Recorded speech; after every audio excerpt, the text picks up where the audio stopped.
less than 100 years ago, humankind developed the technology that lets us communicate with one another.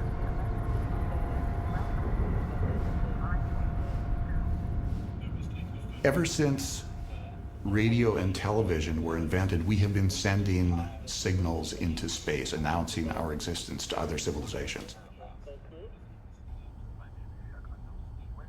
There have been moments, very enticing moments, when it has seemed that perhaps we have actually detected another civilization.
Welcome.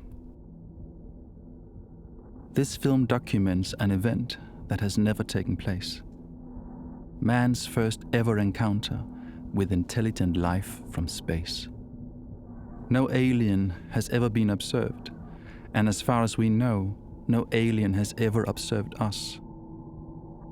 An alien spacecraft has never landed on Earth, but the experts and institutions dealing with this unprecedented event are all real. Our scenario begins with the arrival. Your arrival.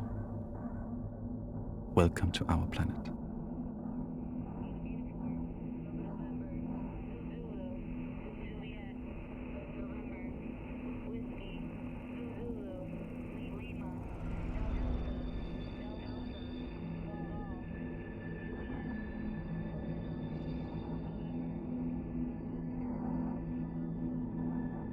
I'm very curious about why you are here on Earth.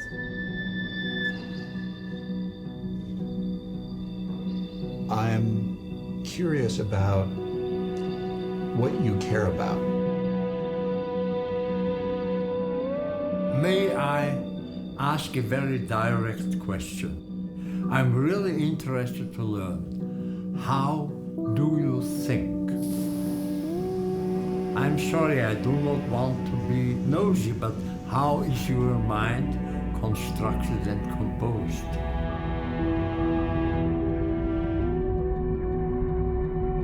Have you imagination?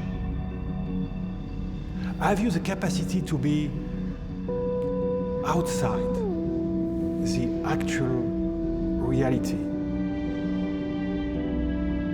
Outside this time and this space. Did you come here to learn about us? Did you come here knowing about our existence?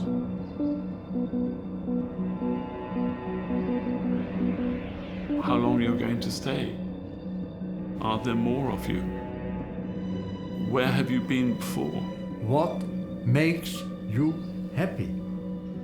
Do you know what is good and what is evil?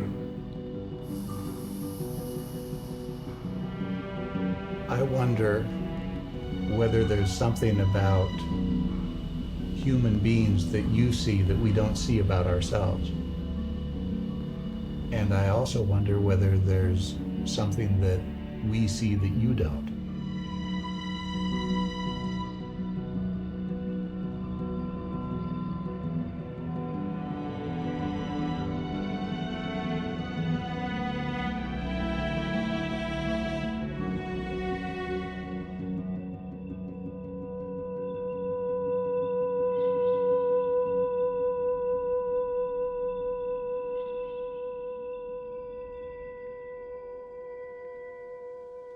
With your arrival, suddenly there are aliens among us.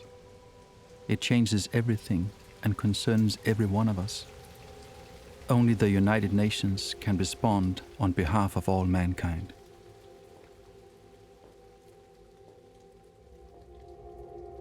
So we're talking here about a spacecraft with intelligent life. Is right? what we're, yes. Yeah. Why have they come here? They could go anywhere. Are they here in peace, or are they here to This has never happened to our world before that we know of. In our recorded history, nobody has ever arrived unannounced or even announced from another world. somebody has to go in to the site to verify that this is a spacecraft from outer space? As much as we talk about this, I'm not so sure whether people are really mentally that prepared for something like this to actually happen. With this simple question, what does it mean? Yes. It would probably mean a whole rethink of everything. I doubt that they would come here by chance. Why us?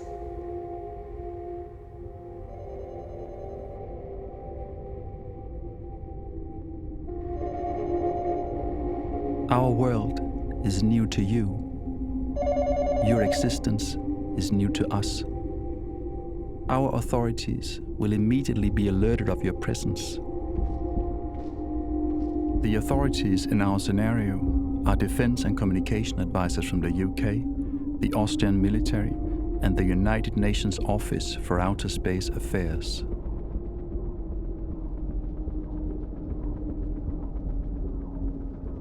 We really don't know that there has been, please don't laugh, but it could well have been a landing by some sort of craft.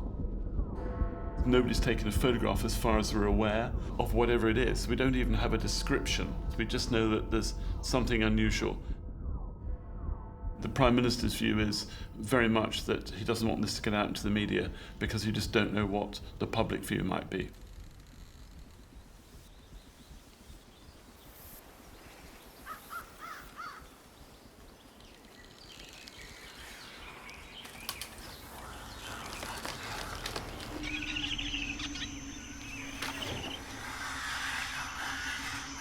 They would not want to be detected for as long as they want to be carrying out some intelligence.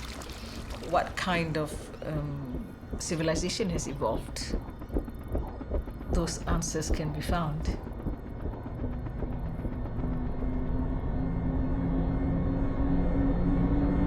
The first thing that the UN needs to do, we need to verify this at the governmental level. Verify the landing, what's happened since the landing. I guess there are potentially three reasons why it has arrived. One is it's got into trouble, it's landed in emergency, if you like. Or it could be an exploratory mission. There must be a third potential option, which is something which is hostile, which is malign, and has a bad intent.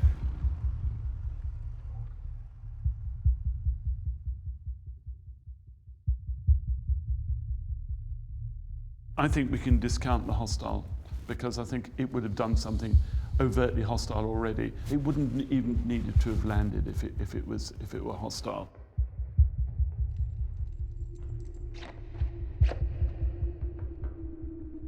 Either this is one of a number of craft that's doing some exploration.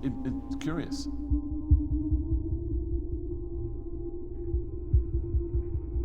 Just before we dispose of the malign intent, if this thing has got some sort of defensive capability, if it is frightened or concerned about the way it's approached, it might then go malign by accident rather than having a malign intent to start with.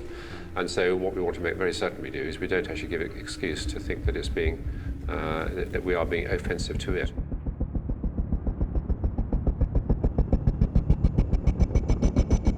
want to control the communication, the last thing you want is lots and lots of people trying to communicate with it.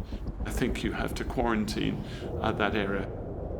You lock down any overflights and police that appropriately. Yes. With military air forces and indeed the airlines, the relevant airlines concerned. We want to communicate with this thing in a very peaceful, welcome type of way.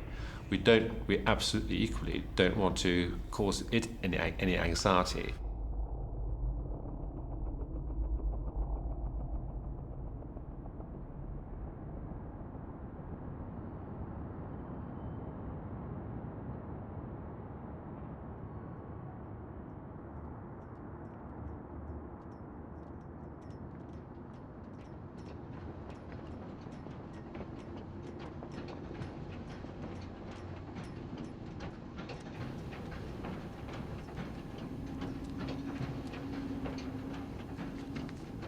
For us to assume that we know all about the universe, the structure of the universe, or about life itself, is giving ourselves too much credit given where we are now in terms of our knowledge.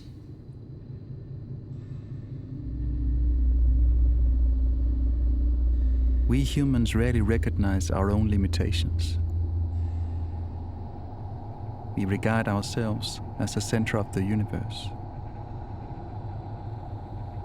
How do you see us? The questions, where do we come from and why is Earth like it is, of course, is very much connected to, are there other life forms out there? We are the United Nations Office for Outer Space Affairs. Fundamental questions on how do we want to behave? How do we behave? How should we behave if we meet a completely different life form? Very difficult questions. There are no rules and procedures.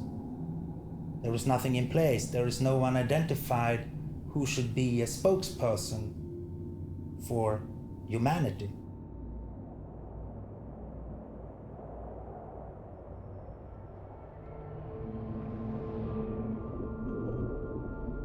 First Contact has been a highly anticipated event.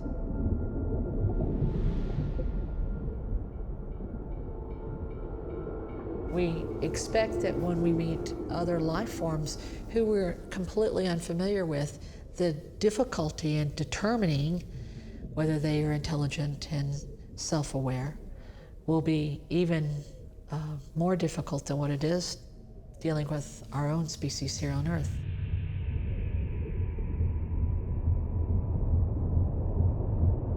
In the wake of our space age, we set up a post-detection task group made up of scientists who volunteered to be the first to meet you. Now that your spacecraft has been detected, they will be dispatched.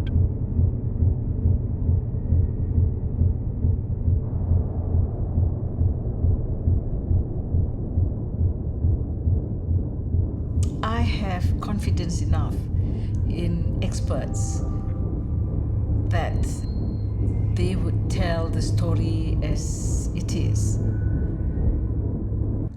But then again, you cannot speculate that the scientists are going to lie or take a political stance. The only reason why you would dispatch a group of scientists is because you are sure, you are confident these scientists will tell you the truth. Hello and welcome.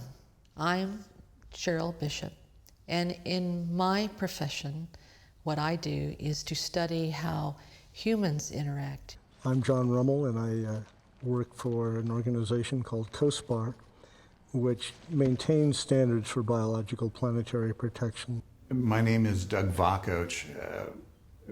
I'm the Director of Interstellar Message Composition at the SETI Institute. My name is Chris McKay. I'm an astrobiologist working at NASA. I'm very happy to welcome you in this place. My name is Jacques Arnould. I am a theologian and work as an ethic advisor for the French Space Agency. The different experts, these different individuals who have deep knowledge about a particular area also have different ways of knowing. Knowledge is not only data and facts, but an intuitive understanding. My name is Chris Welch. I work at the International Space University in Strasbourg, where I am a professor of space engineering. I have volunteered to enter the alien spacecraft first.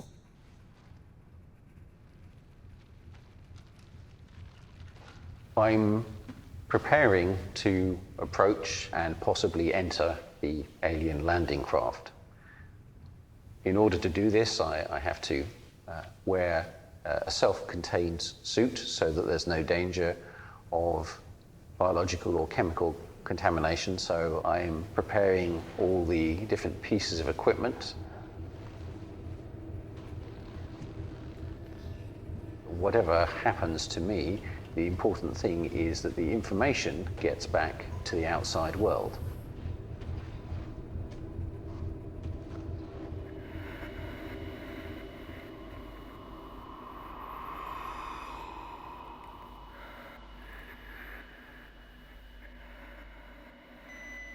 Now I'm setting off from the forward base that's been set up a kilometre from the landing craft. I stop periodically every 50 metres to check communications are still working back to the forward base, and to take images and to record readings from the various instruments. This is a little psychologically overwhelming. I have to stay focused on what I'm doing. I mustn't stop and think too much about some of the implications of it. Makes me wonder exactly what I'm maybe facing here. Any sufficiently advanced technology is indistinguishable from magic.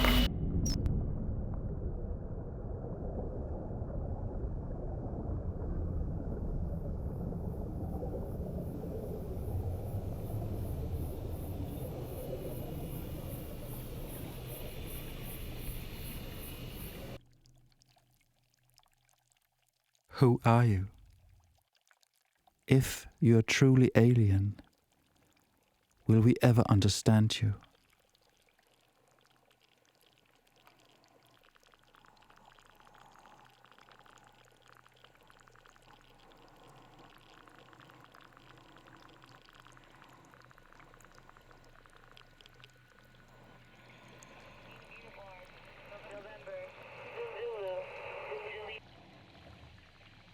How are we going to describe what this is to the public so that they understand that something's happened, we don't know what it is, but what can we call it?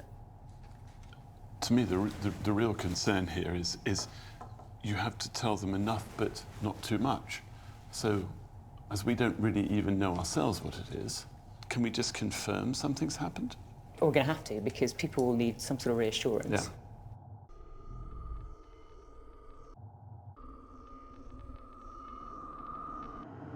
I think that you'd have to say something like, the government confirms that there has been an unusual occurrence. There's no loss of life. That's an important thing to reassure people. Yeah. And no one is in imminent danger. Can we really? Well, do we know that? We don't know for sure.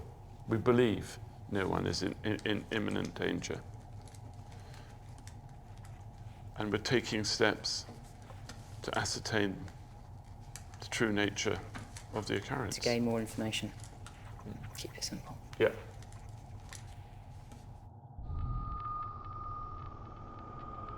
I would advise it to be political, no military, and no uniforms. And you'd have a notable figure a scientist that everyone sort of believes. You probably actually have Sir David Attenborough, because he's a person everybody trusts, and he knows about wildlife, and he's been everywhere. You can't tell people not to panic, because that's exactly what will happen. Can you tell them to stand by their televisions and radios for further announcement? I think listen for further advice. Yeah.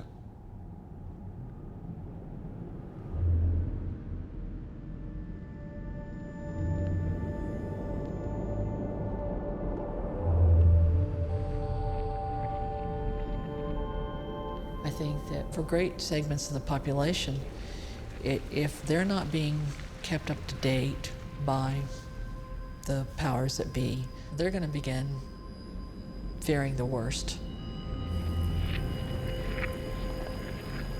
I think that the prospect of panic is significant.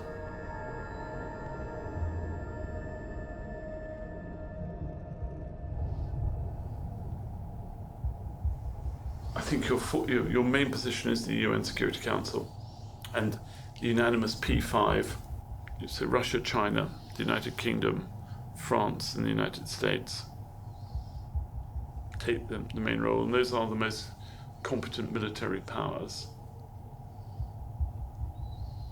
I can't see what else you could do, but it's very much, this is very much a reactive situation for nations.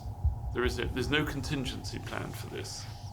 I hope the Prime Minister will be persuaded, if he hasn't already done so, to be in communication with allies very fast. Yeah. A, to get across this, and B, this is not for us to deal with, this is something for the world to deal with on a global basis, and therefore obviously United Nations is where we'll be heading.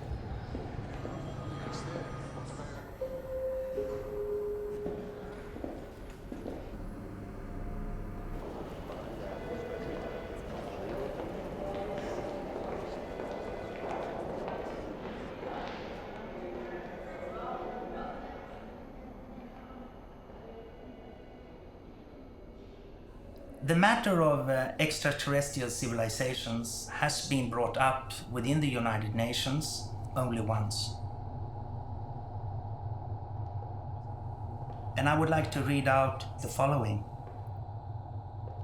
In view of the tremendous impact any contact with an extraterrestrial civilization would have on our planet, can this committee continue to ignore this possible development? Should we not, at the very minimum, be giving preliminary consideration to this subject? So consequently, the Committee on the Peaceful Uses of Outer Space had before it a note by the Secretariat entitled Messages to Extraterrestrial Civilizations.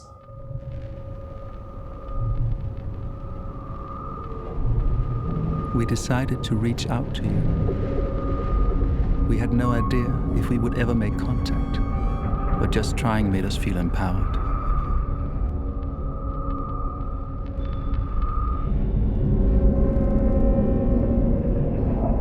Before you arrived, we have spent a lot of time looking for intelligence from other worlds.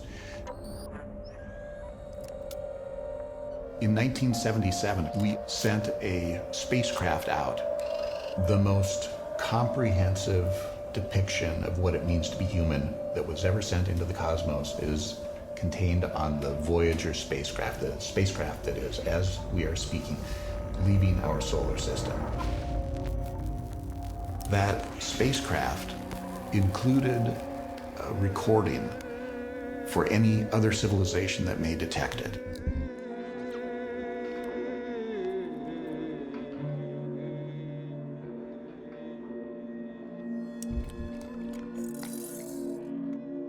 They contain copper phonograph records with samples of music of various cultures and times. Over 100 pictures from around the world, included greetings in 55 languages.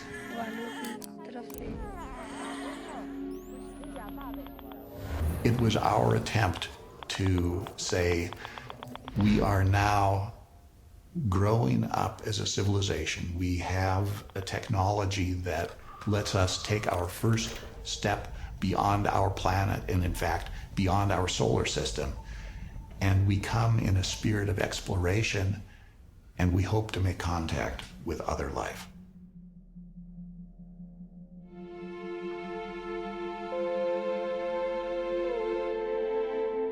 As the Secretary General of the United Nations, an organization of 147 member states who represent almost all of the human inhabitants of the planet Earth, I send greetings on behalf of the people of our planet. We step out of our solar system into the universe seeking only peace and friendship, to teach if we are called upon, to be taught if we are fortunate. We know full well that our planet and all its inhabitants are but a small part of this immense universe that surrounds us, and it is with humility and hope that we take this step.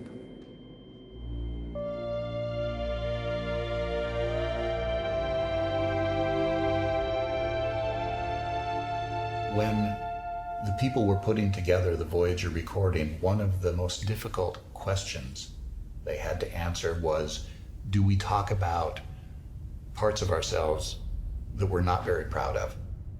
The things that we wish were not so? Do we tell about war when human beings fight with one another? Do we tell about our ability to destroy our own civilization? Those were pictures that were never included in the Voyager recording.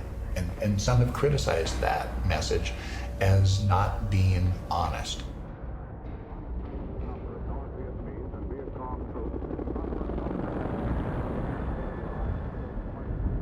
Now that you're here, are you surprised at the sight of our soldiers?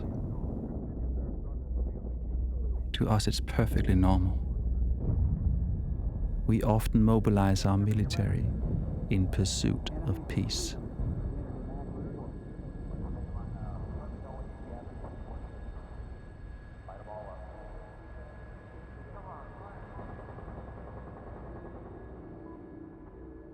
Now that you have arrived, we realize we have no legal regulations for this encounter between two different races in the universe.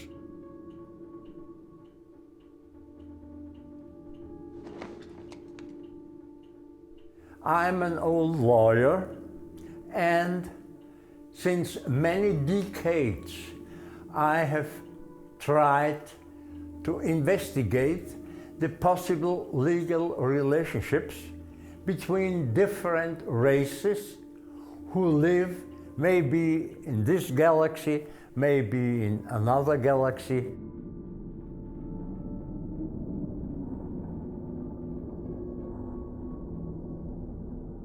This is also a question which, since many centuries, was investigated by famous scientists here on Earth.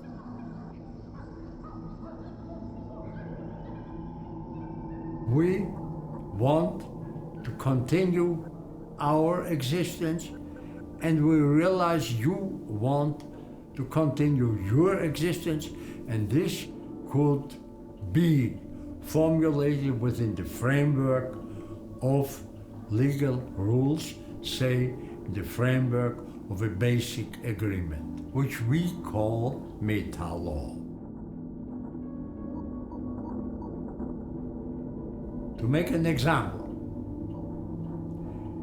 it is prohibited to harm the other one. Every race has the right for its own living space. Everyone will have the right to self-defense in case of being attacked. I have a moral question. If one of our races needs help, this help, of course, costs the helper, but it is a moral obligation, according to our human thinking, to help another one if possible. And we hope that this moral obligation will be in your minds also.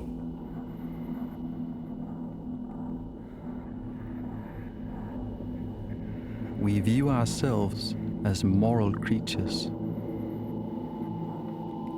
Do you see us that way too?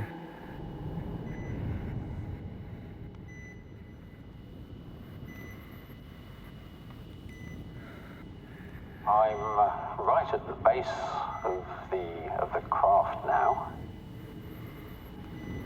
I'm going to circumnavigate it before I do anything else.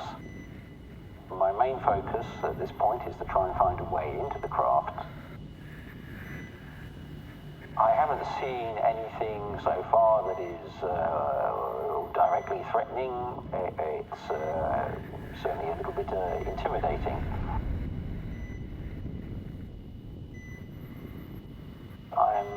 I'm at what appears to be the entrance, and now comes the point where I have to move inside myself. Okay, I'm stepping into the entrance, and inside it's dark.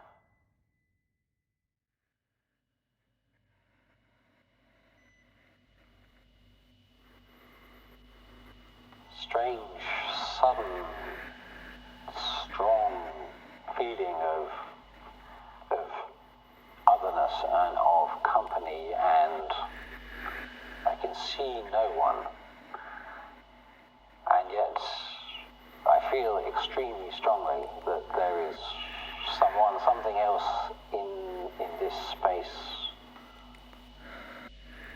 with me.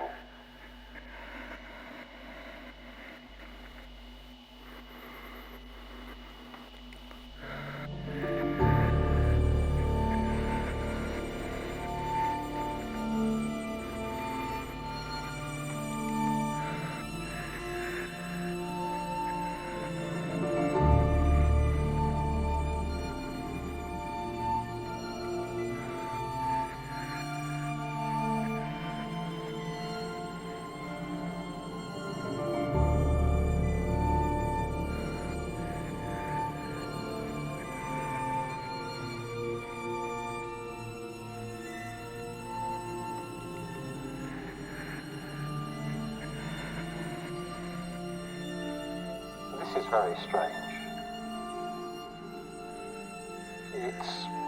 It's human construction, or appears to be, but in this context that seems impossible or very likely. I seem to be, I think that I'm in. I know there's a possibility that what I'm seeing may not be real. It's some sort of creation designed to provide something familiar.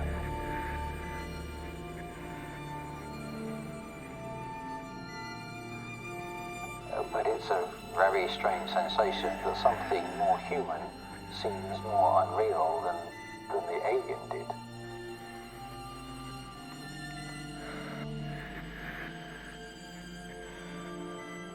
This is the first time I've started to doubt what I'm seeing.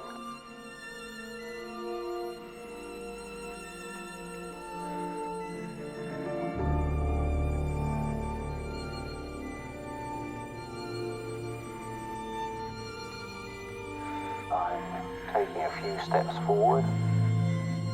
I'm just going to settle and sort of get the feeling of the space for a few seconds. I have my eyes closed. I can hear my breathing. I can feel that my pulse is slightly elevated.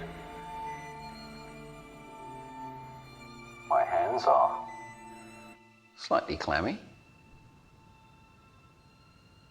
And yes, once again, I've got that sensation of either being watched or if there is somebody else, something else there.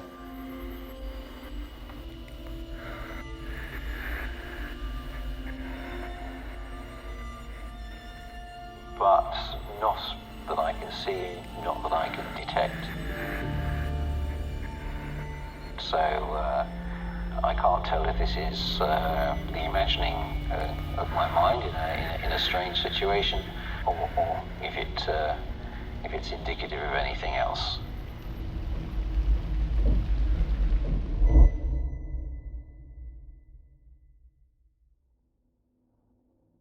Scientific thinking has led us to believe that we are capable of understanding everything. And to understand is to master. We feel threatened by the unknown. And also based on fact and demonstrate that, competence. I'm the government spokesman. You understand that this event is hugely significant, and our media are already reporting your presence. It's very important for the government to provide some reassurance to the public that the government is in some sort of control and is trying to find out how to explain what you are and what the impact is. So you must understand we've already issued a statement to the media. That statement basically is to tell people that we know something's happened, something unusual, something that we can't quite describe, but we are doing something about trying to find out what you are, what this is. People like to know what is happening, and if people can't describe it or don't understand it, then it's normal for people to panic. If we don't inform the public, they'll make up their own conclusions. They will think that we're hiding something. They'll think it's worse than perhaps it might be. And our problem is that the one thing we need are facts, and that's the thing which is in shortest supply. We have no idea of who or what you are, or what you're here for. That's the sort of thing that our government and governments around the world, our people, want to know. So we're working very hard with very little information.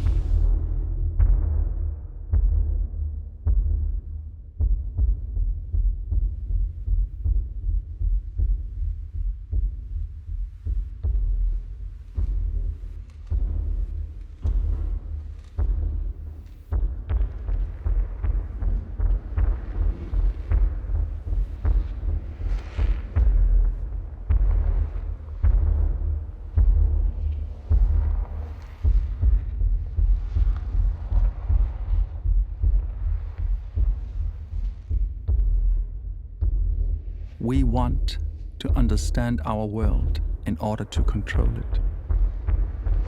But your presence sparks our greatest fear, fear of losing control.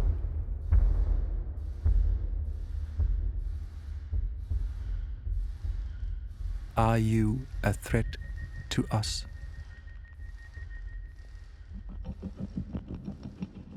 We don't know how closely we're related, but we do worry that our organisms here on Earth could cause you a problem, and that things you're bringing with you might cause us a problem. So we want to go ahead and take some samples and exchange information about biology. So what I'd first like to do is check basic biochemistry, and to do that I'd like to take a swab. This is what they call a swab. It's got some sampling tissues on it, and if I run this over your skin and perhaps get it moistened, we can go ahead and deal with this. I won't do it completely, but provide for the sampling. Yeah, thank you. And over here. And then I take it back here, I put it into its vial, break it up and manage that. Of course, I'm wearing this suit for this particular sampling to ensure that you're not affected by either myself or the organisms that live on my body outside of my conscious control. Over 50% of my cells are not my own, but they're microbes that live on or within me. And so we're largely communities that move around through space and time.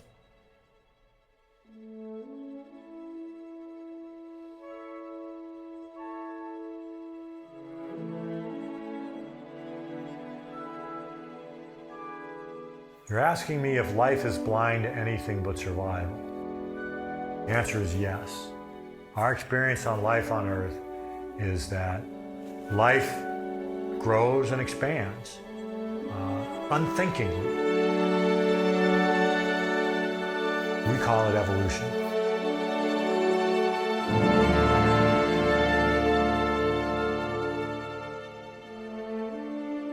It is responsible for the diversity of life. It is responsible for the robustness of life. It has been the dominant feature of life since the first life forms on Earth to today. We can see that all life on Earth is descended from a universal common ancestor. Evolution requires death and new generations. That's the grist on which evolution works. So you might say, let's imagine a perfect world where nobody dies. That would not be a perfect world. That would be a world where maybe no individuals die, but the phenomenon of life has died.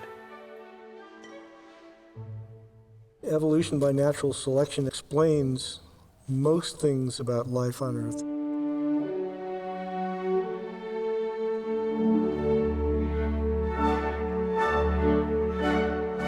And we wonder, of course, whether or not that is a universal law, something that's found elsewhere in the galaxy and beyond.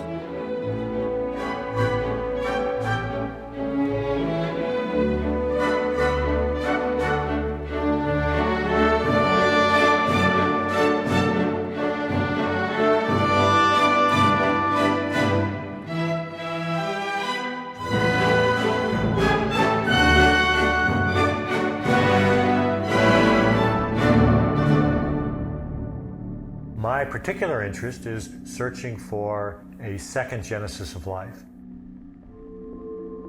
The question I want to know is, has life started separately, independently, somewhere else?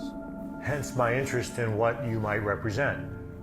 My question would be, does the life that you represent constitute a separate, independent origin of the life that I represent? Are we distant cousins? Or are we completely separate, independent life forms? It's possible that here on Earth there is a second genesis and we have not yet discovered it. All life that we've discovered is related and is all part of what I will call the first genesis. But there may be life that we have not discovered, and it may be that we haven't discovered it because our methods for detecting life are specific to life as we know it. We may be blind to this second genesis, present right here, which is why some people have named it the shadow biosphere. Maybe right here in our gardens and in the lawn and maybe even on our skin are living organisms that are so different from us biochemically that we wouldn't even recognize them in our life detection instruments.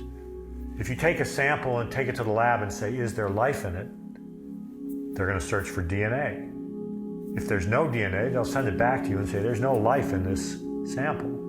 Well, that's a wonderful and very sensitive test for Earth-like life as we know it.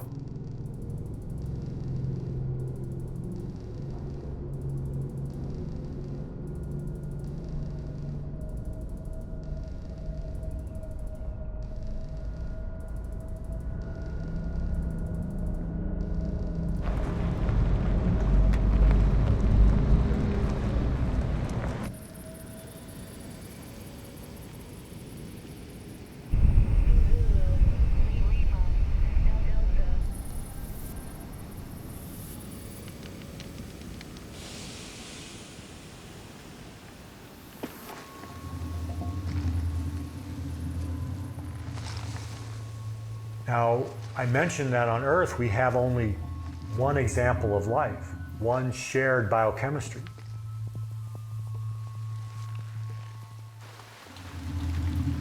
My intuition is the explanation for that is competition at the genesis level, if you will. And we ate the competition. We ate them out of house and home.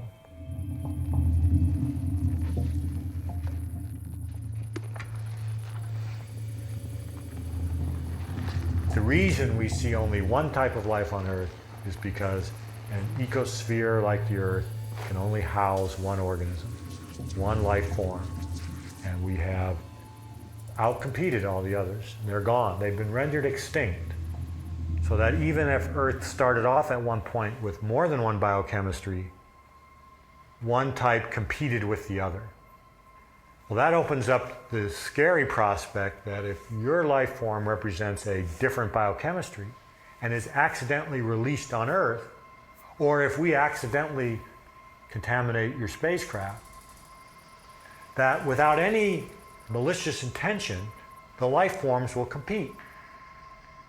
And for that reason, I advocate a barrier to any interaction biologically between you and us until we resolve those questions. So the assumptive precautionary principle is separation. Nothing personal.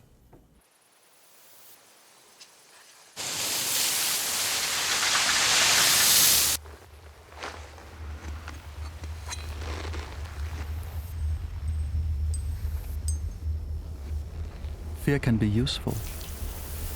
It encourages us to take precautions. But fear of imagined dangers can take us far beyond what's sensible.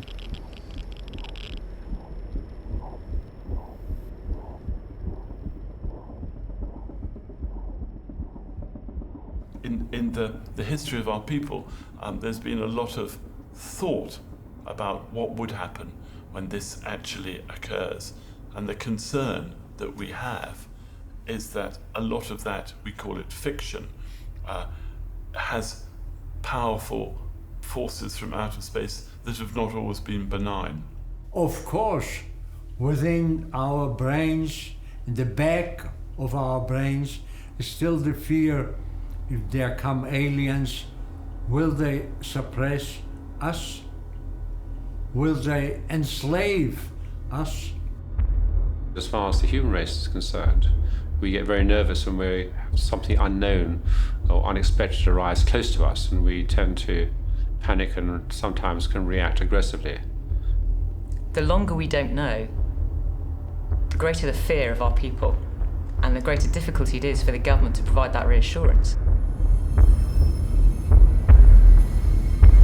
People have fantastic imaginations, and rightly so, because this is a completely unprecedented event. There will also be a demand from some sectors of the community to start getting ourselves ready to withstand an attack. A reason for military response would be to ensure that, the security, the safety and security of the population. Some of our media may call this an invasion, using very, very provocative words which will panic people.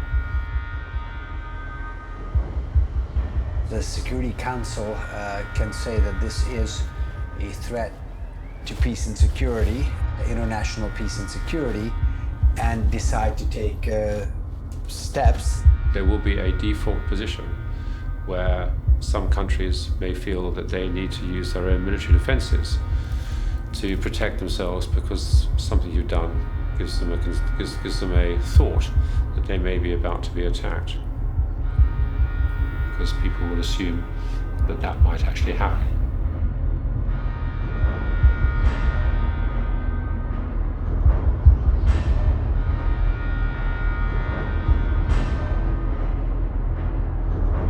If we act in an aggressive way, we may trigger your response and treat us in the same way. So the anxiety level in the world is going to be off the chart.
inevitably generate problems.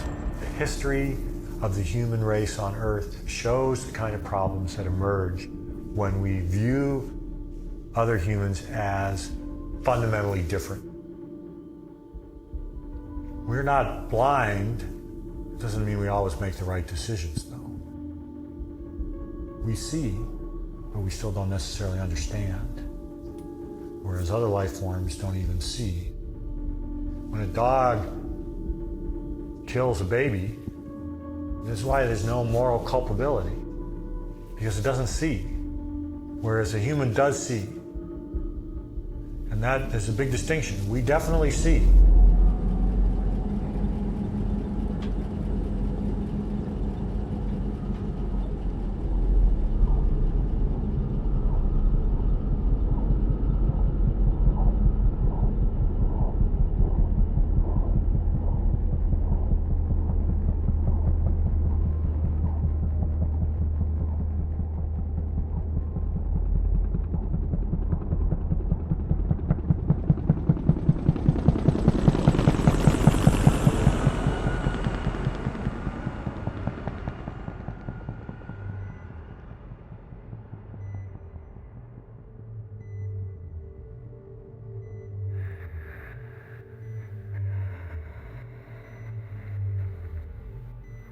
I think there may be some sort of sound oscillation going on, some oscillation in the atmosphere in the craft.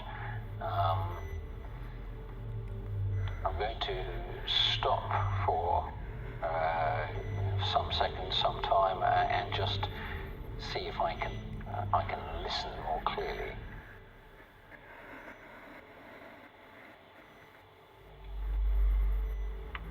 Yes, there is some sort of sound in this room. Most of it is at a very, very low frequency.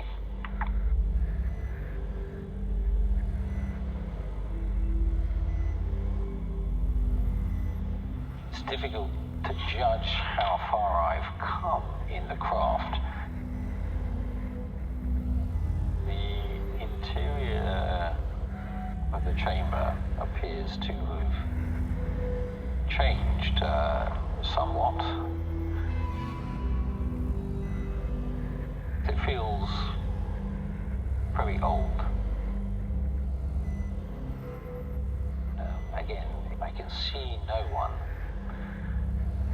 and yet I feel extremely strongly that there is someone, something else in this space with me, which is giving me a slightly strange sense of mutability and change.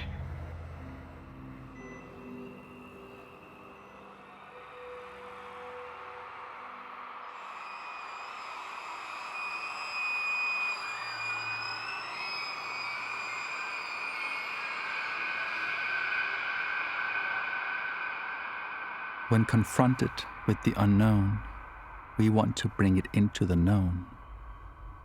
We want to conquer it.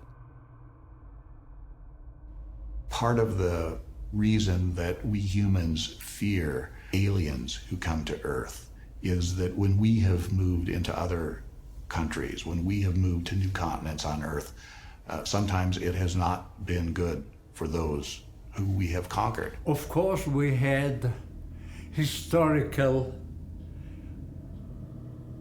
occurrences, may I say, which are a little bit similar to your coming here.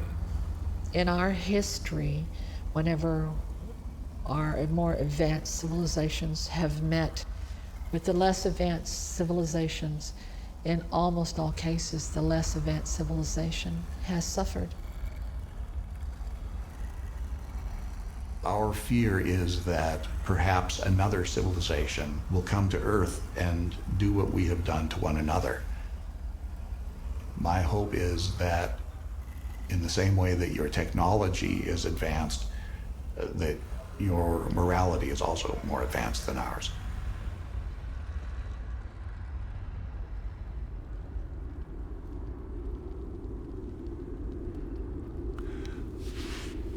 I want to tell you a story. It was in our human time something like 5 centuries ago. People from Europe, one of the continents of Earth, discover a totally new world. They ask themselves, who are these people? And more precisely, are they human? Are they a creature of God? Do they possess a soul? If they don't possess a soul, a spirit, they are only animals. And they try to find proof of religious attitude. They try to find if these people have empathy. And what is perhaps incredible, but it was an official decision. The people said, okay, we decide to regard, to see this being as human. These people possess a soul as we possess a soul. It's a decision of our will. I can decide to be human with you, and if I decide to be human with you, you receive from me a certain human identity.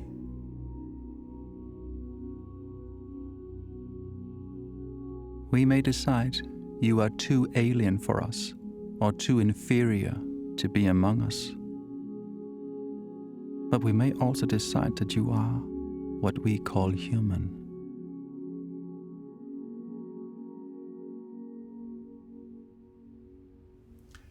You are asking me what is a human being.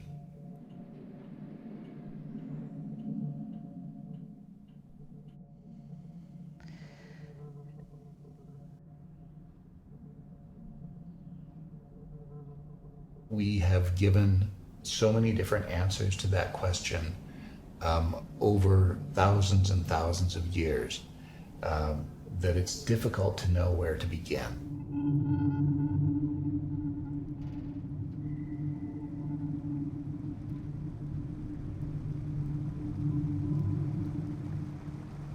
At this time now on Earth, with the progress of science, we know that the human species is a result of a long biological evolution. A human being is also something more than just a biological creature. There is something that we have that another extraterrestrial civilization doesn't, and that's our culture. Our own experience of being human. There's always been a desire to communicate something about our human spirit, about the range of feelings that we have. And that we also have an appreciation for the beautiful here on Earth. The Voyager recording tried to say something about our sense of beauty by sending beautiful music.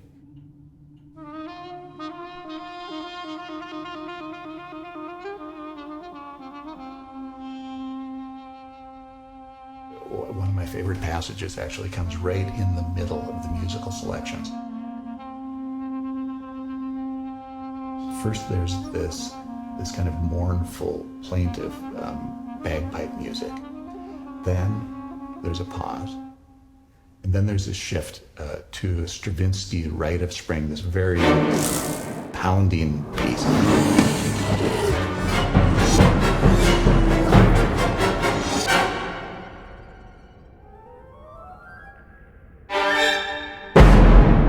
And then there's another pause, and you hear this very ordered, very paced, very contained, very controlled Bach well-tempered clavier.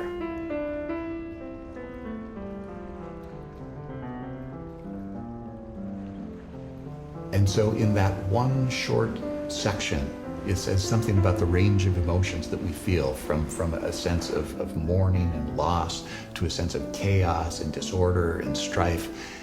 And that in spite of all of that, we find a way to contain those experiences. We find a way of putting things in order and moving on with our lives.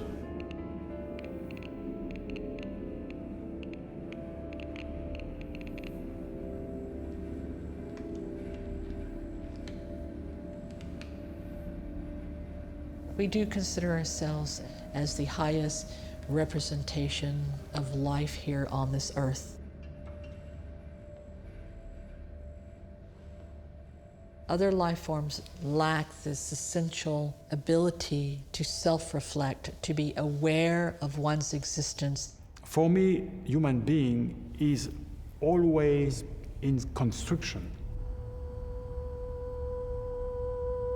By the fact that we ask ourselves who we are and what we have to become, we have the capacity to build ourselves.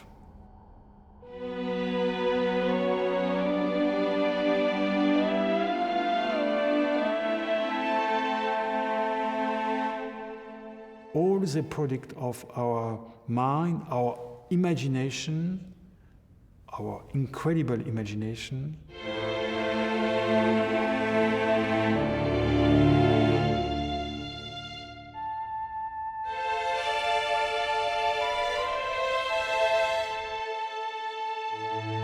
By imagining, we can create events that did not exist before. The ability to create our own destiny, our own future. But the unexpected is also something which we both love and hate.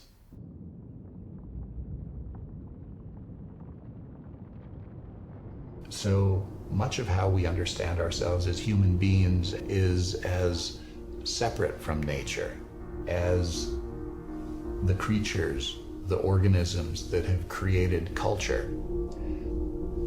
And yet, ironically, that very thing that we use to define ourselves, a culture and civilization, is one of the things that is least stable.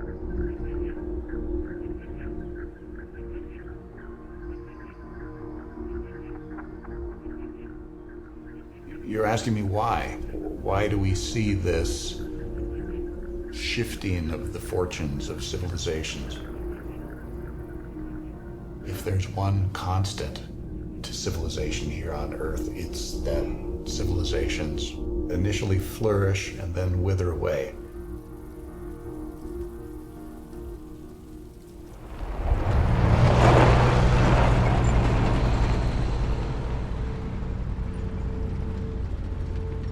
Many other people, they think that we are on the edge of destruction, that we could easily destroy civilization with the tools of war that we've invented. You asked me if I have been to war. I have been engaged in warlike pursuits, yes.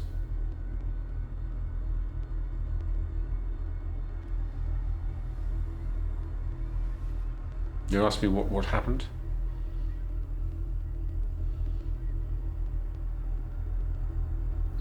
Why do you want to know that?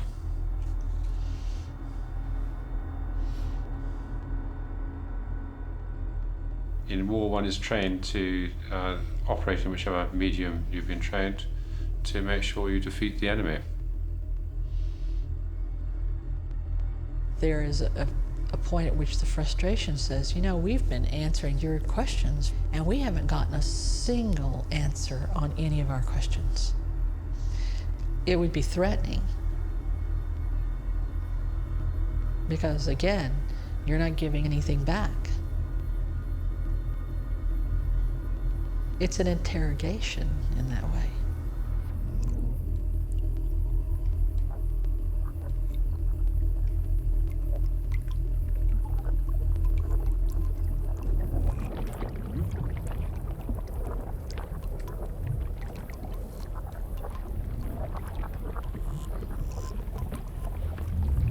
Uncertainty is probably the worst thing politically that can happen.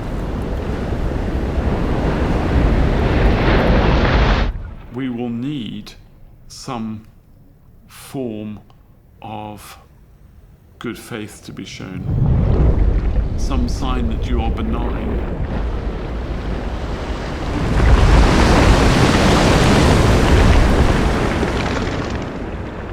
We are intimidated by your silent presence, your scrutiny. What is it you see? Do we have something to hide?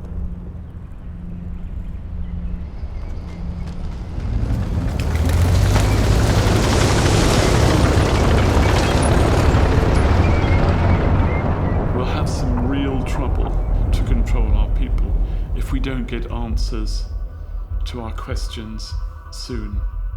I am not empowered to offer you anything. I'm here to find out, but I don't have all the answers. We can't cope with the unknowns. We need to understand. It's just the way we are, and the way we're wired. What concerns all of us is if we don't get answers, one nation may decide it wants to take leadership and come here and try and force you to give answers, or somehow give them something which can make them more powerful.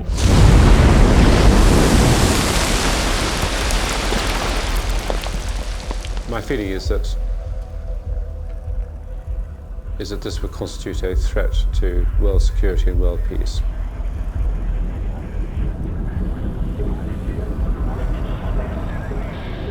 We have never known a time when there hasn't been war somewhere on our planet.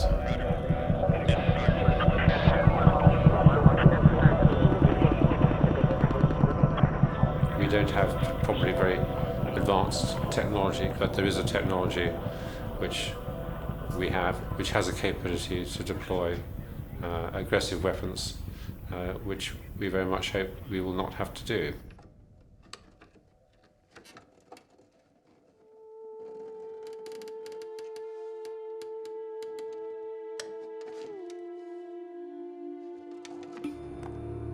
Not only do we have thermonuclear weapons, but many countries in our world have chemical weapons and biological weapons, and they've been used. We do have the capability of destroying our own world. We could make this world radioactive, so nothing could live here for many hundreds of years.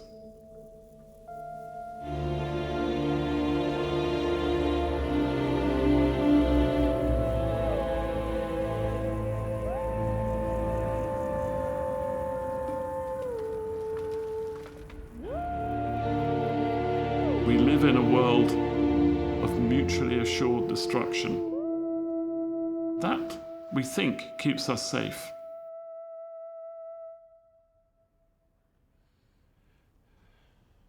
Man would rather destroy everything than give up the illusion that he controls it all.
Are you hearing me?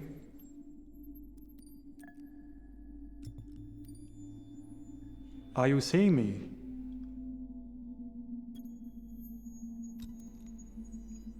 Are you feeling my presence?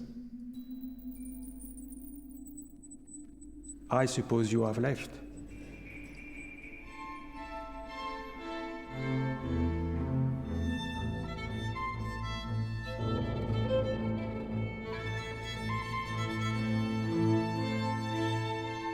Why would they not even answer our simplest questions?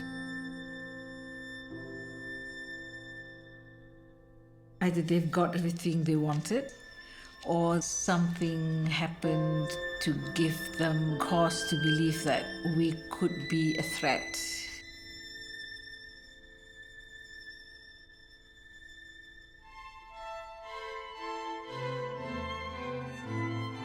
A scenario in which they get on their ship and take off, I think the entire species would go into a collective depression.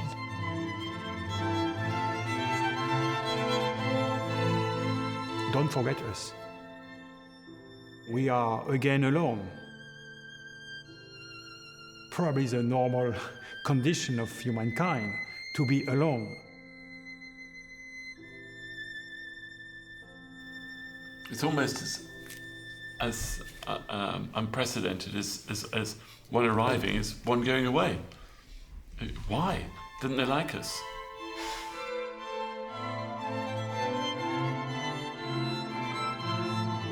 Where did they come from? Where did they go to? I mean, all those answers, I presume, are completely unanswered. Yeah.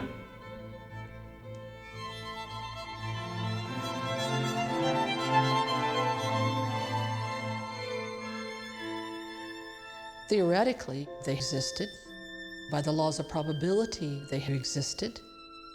But that's different than knowing that you are not alone in the universe.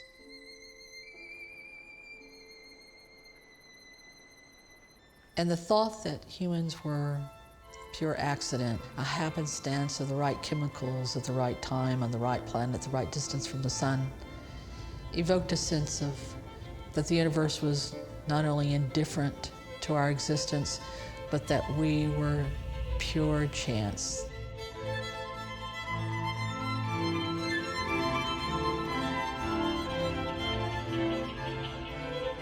Our approach as humans has been to step boldly into the dark and shed light on it and take the risk.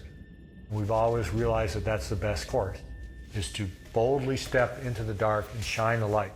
And don't be afraid of the dark. Don't be afraid of the unknown. Go.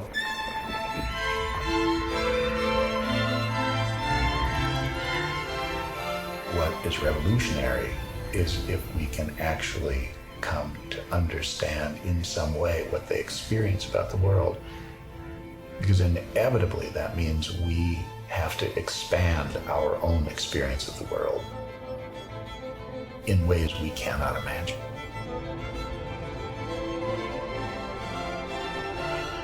It's so difficult to conceive of anything that is unknown.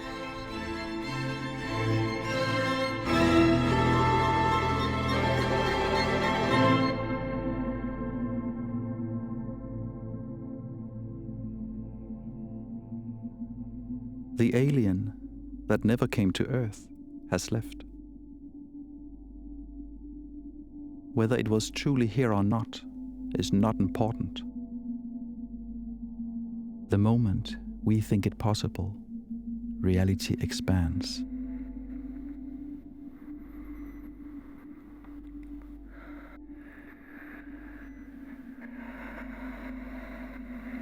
It appears that my visit here is, for whatever reason, coming to an end.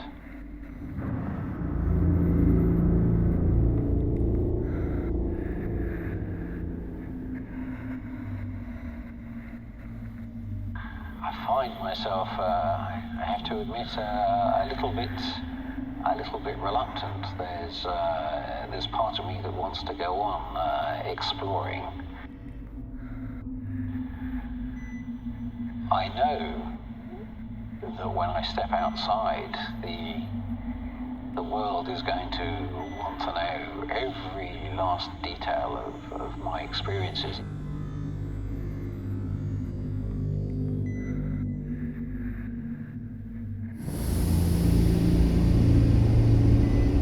At the moment, this is my trip. Soon, this trip rightly will belong to the whole world. And nevertheless, I can't feel anything but a slight sense of regret. There's a calm, there's a peace at this moment. I've been through the ship. And right now I feel a great sense of tranquility, which I will have to try and carry with me as I emerge back out to meet the human race.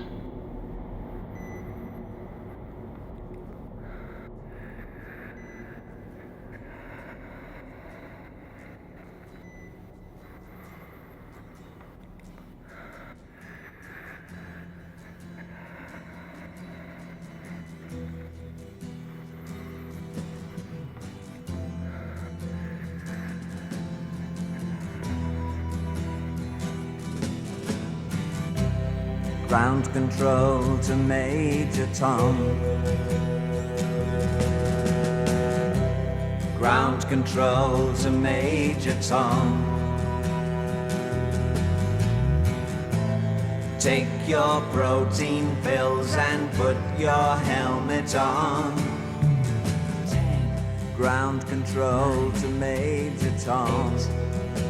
7, 6. Commencing countdown, engines on. 3, 2.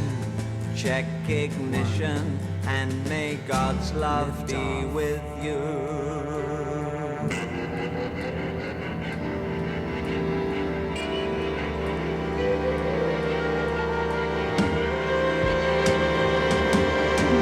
This is ground control to Major Tom. You've really made the grade, and the papers want to know whose shirts you wear. Now it's time to leave the capsule if you dare.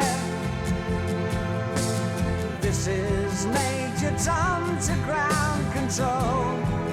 I'm stepping through the door, and I'm floating in a most peculiar way, and the stars look very different today. For here am I sitting in a tin